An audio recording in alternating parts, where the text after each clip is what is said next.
नमस्कार दोस्तों, हमारे चैनल पर आपका स्वागत है। जय श्री कृष्णा, राधे राधे, हर हर महादेव, जय मां अम्बे। आप सभी को नवरात्रि की ढेर सारी शुभकामनाएं। माता रानी की कृपा आप सब पर बनी रहे। आज हम सप्तशती पाठ का 12वां और 13वां अध्याय सुनेंगे। 12वां अध्याय, देवी के चरित्र रूपी स्तोत्र के पाठ से फल की प्राप्ति। देवी बोली, देवताओं, जो पुरुष एकाग्रचित होकर इन स्तोत्र द्वारा नित्य प्रति मेरी स्तुति करेगा, उसके संपूर्ण कष्टों को मैं निसंदेह हर लूंगी। जो मनुष्य मधुकैटभ के नाश, महिषासुर के वध और शुंभ निशुंभ के संहार की कथा कहेगा तथा उत्तम चरित्रों के महात्म्य को अष्टमी, चतुर्दशी व नवमी के दिन एकाग्रचित से भक्ति पूर्वक सुनेगा, उनको कभी भी कोई अनिष्ट नहीं होगा और पापों से उत्पन्न हुई विपत्तियां भी उनको नहीं सताएगी। उनके घर में ना कभी दरिद्रता होगी, ना ही उनको प्रियजनों को बिछोह होगा। इतना ही नहीं, बल्कि उनको शत्रुओं का, लुटेरों का, राजा का, शस्त्रों का, अग्नि का और जल आदि किसी भी प्रकार का कोई भय नहीं होगा। इसीलिए प्रत्येक मनुष्य को भक्ति पूर्वक मेरे इस कल्याण कारक महात्म्य को सदा पढ़ना और सुनना चाहिए। मेरा यह महात्म्य महामारी से उत्पन्न हुए सभी उपद्रवों तथा तीनों प्रकार के उत्पातों को शांत कर देता है। जिस घर व मंदिर में, जिस स्थान पर मेरा यह स्तोत्र विधि पूर्वक पढ़ा जाता है, उस स्थान का मैं कभी भी त्याग नहीं करती हूँ। वहां मेरा सदा ही निवास रहता है। बलिदान, पूजा, होम और महोत्सव में मेरा पूरा चरित्र उच्चारण करना तथा सुनना चाहिए। मेरे लिए ऐसा करने पर जो बिना विधि के बलि, हवन या पूजन जाने अथवा बिना जाने ही करेगा, मैं उसे प्रेम पूर्वक तुरंत ही ग्रहण कर लूंगी। शरत काल में प्रत्येक वर्ष मेरी जो महापूजा की जाती है, उस अवसर पर जो भक्ति पूर्वक मेरा या महात्म्य सुनेगा, वह सब विपत्तियों से छुटकर धन धान्य और पुत्रादि से संपन्न होकर उस पर मेरी कृपा होगी, इसमें संदेह नहीं है। मेरे इस महात्म्य को और मेरी उत्पत्ति की कथाओं को सुनकर मनुष्य युद्ध में निर्भय हो जाएगा। मेरे इस महात्म्य के श्रवण करने वाले ने शत्रु नष्ट हो जाते हैं, कल्याण की प्राप्ति होती है, उसका कुल आनंदित हो जाता है, सब कर्मों में शांति रहती है और बुरे स्वप्न नहीं दिखाई देते, ग्रह जनित दुख इत्यादि सब मिट जाते हैं, ग्रहों की दारुण पीड़ा शांत हो जाती है, बुरे स्वप्न भी सुस्वप्न हो जाते हैं। बाल ग्रह में ग्रसित बालकों के लिए यह मेरा महात्म्य परम शांति को देने वाला है। मनुष्यों में फूट पड़ने पर यह भलीभांति मित्रता कराने वाला दुराचारियों के बल को नाश कर देता है। इसके पढ़ने मात्र से राक्षस, भूत, पिशाच आदि नष्ट हो जाते हैं। मेरा यह महात्म्य मनुष्यों को मेरी समीपता के प्राप्ति कराने वाला है। पशु, पुष्प, अर्घ, धूप, गंध, दीप इत्यादि उत्तम सामग्रियों द्वारा पूजन करने से, ब्राह्मण को भोजन कराने से, हवन करने से, मेरा प्रतिदिन अभिषेक करने से, नाना प्रकार के भोगों का अर्पण करने से तथा 1 वर्ष तक दान आदि करने से जो मेरी आराधना की जाती है, उससे मैं जितनी प्रसन्न होती हूँ, उतनी ही प्रसन्न मैं उस चरित्र को सुनने मात्र से हो जाती हूँ। यह महात्म्य श्रवण करने पर पापों को हर लेता है और आरोग्य प्रदान करता है। मेरे प्रादुर्भाव का कीर्तन सभी भूतों से रक्षा करने वाला और युद्ध विषयक चरित्र दुष्ट दैत्यों का संहार करने वाला होता है। इसके सुनने से मनुष्य की शत्रुता, भय नष्ट नहीं रहता। हे देवताओं, तुम लोगों ने भी और ब्रह्मा ऋषियों द्वारा तथा ब्रह्मा जी ने जो मेरी स्तुति की है, वह सभी को कल्याणमयी बुद्धि प्रदान करने वाली है। वन में सूने मार्ग से अथवा दावानल से घिरे जाने पर, निर्जन वन में लुटेरों से घिर जाने पर, शत्रुओं द्वारा पकड़े जाने पर अथवा जंगल में सिंह, व्याघ्र, जंगली हाथियों द्वारा पीछा करने पर, राजा से क्रुद्ध हो जाने पर, वध करने अथवा कैद की सजा दी जाने पर, महासमुद्र में तूफान के आ जाने पर, नाव के डगमगाने पर, भयंकर युद्ध के शस्त्रों में बीच फंस जाने पर, या किसी प्रकार की वेदना से पीड़ित होने पर अथवा घोर बाधाओं से दुखी हुआ मनुष्य मेरे इस चरित्र को स्मरण करते रहने से संकट से मुक्ति मिल जाती है। मेरे प्रभाव से कोई भी हिंसक जीव, डाकू, शत्रु आदि पास नहीं आ सकते, दूर भाग जाते हैं। महर्षि ने कहा, सोई यो कहकर प्रचंड पराक्रम वाली महाभगवती चंडिका सब देवताओं के देखते ही देखते अंतर्ध्यान हो गई।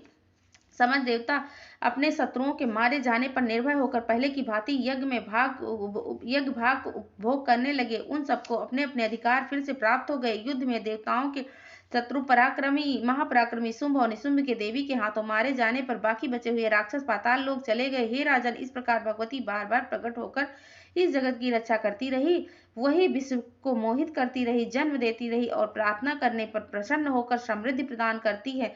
हे राजन, यही भगवती महाप्रलय के समय महामारी का स्वरूप धारण करने वाले महाकाली हैं, जो संपूर्ण ब्रह्मांड में व्याप्त है। और वही भगवती समय समय पर महामारी का रूप बनाती है और स्वयं अजन्मा होती हुई भी सृष्टि के रूप में प्रकट होती हैं।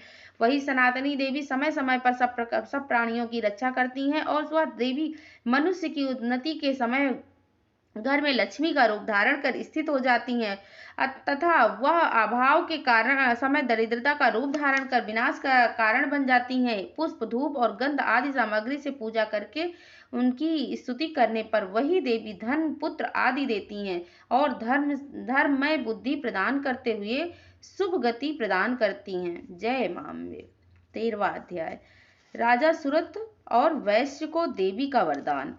महर्षि मेघा ने कहा, राजन, इस प्रकार देवी की उत्तम महात्म्य का वर्णन मैंने तुमको कह सुनाया। इस जगत को धारण करने वाली उस देवी का ऐसा ही प्रभाव है। वही देवी ज्ञान के देने वाली और भगवान विष्णु की माया स्वरूपा भगवती देवी के प्रभाव से तुम और या वैश्य और अन्य विवेकी जन मोहित होते हैं।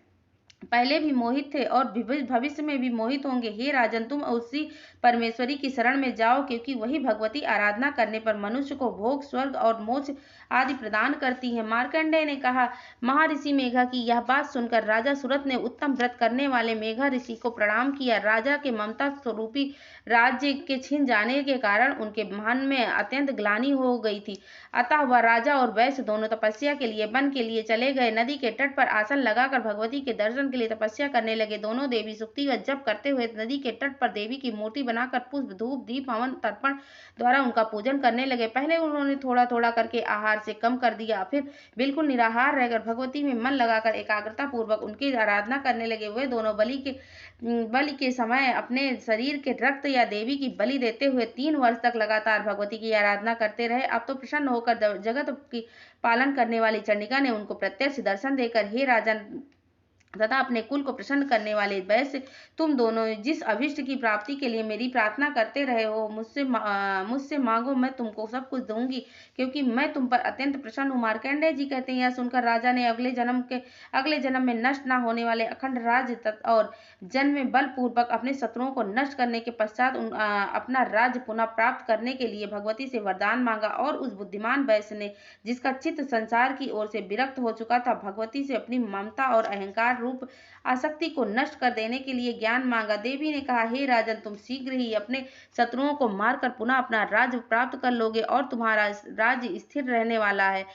फिर मृत्यु के पश्चात तुम सूर्यदेव के अंश के रूप जन्म लेकर सर्वाणिक मनु के नाम से इस पृथ्वी पर ख्याति को प्राप्त करोगे। हे श्रेष्ठ वैश्य, तुमने जो मुझसे वर मांगने की इच्छा की है वह मैं तुमको देती हूँ। तुमको मोक्ष के देने वाले उत्तम ज्ञान की प्राप्ति होगी। मार्कंडेय जी कहते हैं, इस प्रकार उन दोनों को मनवांछित वर प्रदान कर तथा उनके भक्त पूर्वक स्तुति कर सुनकर भगवती अंतर्ध्यान हो गई। इस प्रकार क्षत्रियों में श्रेष्ठ व राजा सुरत भगवान सूर्यदेव से जन्म लेकर इस पृथ्वी पर सार्वणिक मनु के नाम से विख्यात हुए। जय मां अम्बे। धन्यवाद। देवी अपराध क्षमा प्रार्थना। हे माता परमेश्वरी, मेरे द्वारा रात दिन सहस्त्रों अपराध हुआ करते हैं। मैं तुम्हारा दास हूँ, यह समझकर तुम कृपा कर मेरे उन सभी अपराधों को क्षमा करो। मैं ना आवाहन करना जानता हूँ, ना ही विसर्जन करना जानता हूँ, ना ही पूजा करना जानता हूँ, ना ही मुझे स्तुति का ज्ञान है, ना ध्यान है। स्त्रोत पाठ करना भी नहीं जानता, तुम्हारी मुद्रा भी नहीं जानता, ना आर्तवाणी में विलाप करना जानता हूँ। हे परमेश्वरी, मुझे क्षमा करो। हे सुरेश्वरी, मैंने मंत्रहीन, क्रियाहीन और भक्तिहीन जो पूजन किया है वह सब आपकी दया से पूर्ण हो। मैं यह जानता हूँ कि जो तुम्हारी शरण में आ जाता है तुम उसके सभी कलेशों, दुखों को, विपत्तियों को हर लेती हुए परम कल्याणमयी माता। मैं पूजा की विधि भी नहीं जानता, क्योंकि मेरे पास धन का अभाव है। सैकड़ों अपराध करके भी भक्त आपकी शरण में आकर जगदम्बिया कहने मात्र से श्रेष्ठ गति को प्राप्त कर लेता है। उसे ब्रह्मादि देवगण भी पाने में असमर्थ होते हैं। हे जगदम्बिके, मैं अपराधी हूँ, किंतु तुम्हारी शरण में आया हूँ। इस समय दया का पात्र हूँ। अज्ञानवश, बुद्धि भ्रम, आलस्यवश या किसी प्रमादवश होने के कारण भूल से कुछ भी मुझसे त्रुटि रह गई हो, हे देवी परमेश्वरी, उन सबको क्षमा करो और मुझ पर प्रसन्न हो। ये जगन माता कामेश्वरी, सच्चिदानंद स्वरूपिणी परमेश्वरी, तुम प्रेम पूर्वक मेरी यह तुच्छ पूजा स्वीकार करो और मुझ पर प्रसन्न हो। तुम गुप्त से भी गुप्त चीजों की रक्षा करने वाली हो, अतः मेरे किए हुए जप आदि को ग्रहण करो। हे देवी परमेश्वरी, तुम्हारी कृपा से ही मुझे सिद्धि प्राप्त हो सकती है। पुत्र अपराध पर अपराध करता है, परंतु माता उसकी सठता पर ध्यान नहीं देती, बल्कि प्रसन्न ही होती है। यह विचार कर हे माता, मेरी सठता पर ध्यान न देकर मुझ शरणागत पर दया की दृष्टि कर कृतार्थ करो। जय मां अम्बे। जय जय। धन्यवाद।